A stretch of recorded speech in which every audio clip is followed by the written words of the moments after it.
It's not as if China is a model nation bereft of any flaws. It has its own challenges. Like India, China has great inequalities across the length and breadth of its territory.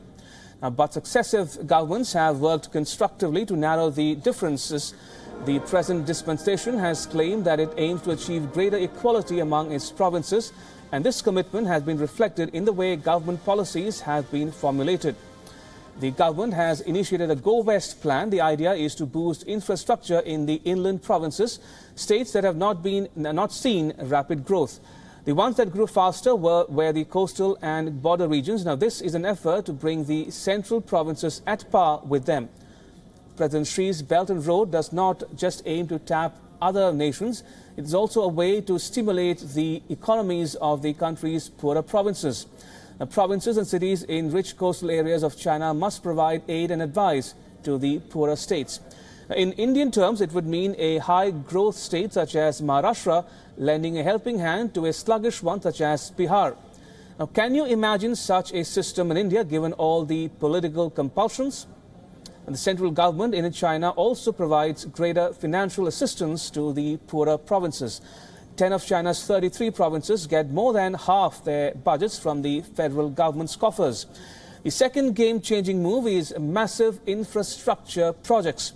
The Belt and Road Initiative is just one part of it. China is investing hundreds of billions of dollars in a bid to generate employment for its massive workforce.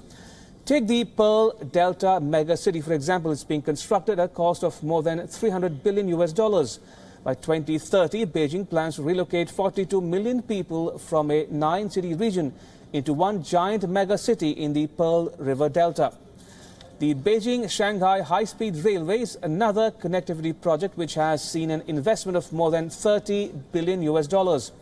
It's the world's longest high-speed rail project to be constructed in a single phase. These mega projects not only showcase China's engineering prowess but also provide employment for its people.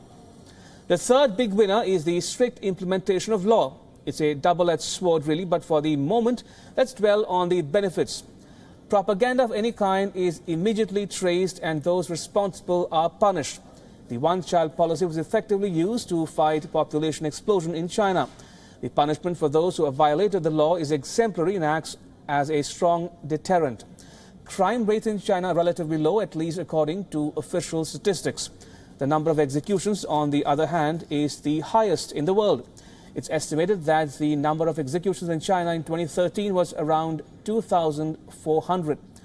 That's not so bad compared to where things stood 10 years ago. In 2003, the country saw about 10,000 death penalties. There's little tolerance to those who overstep, and it applies not just to the common citizens, but also to those in positions of power. China has seen a ruthless anti-corruption purge under successive governments. President Xi has been at the helm of an anti-corruption drive that has seen some very influential heads roll in high political offices and the army. Now, we're not saying everything about the system is good, but the benefits of ruthless implementation of the law, long-term vision and effective action cannot be denied.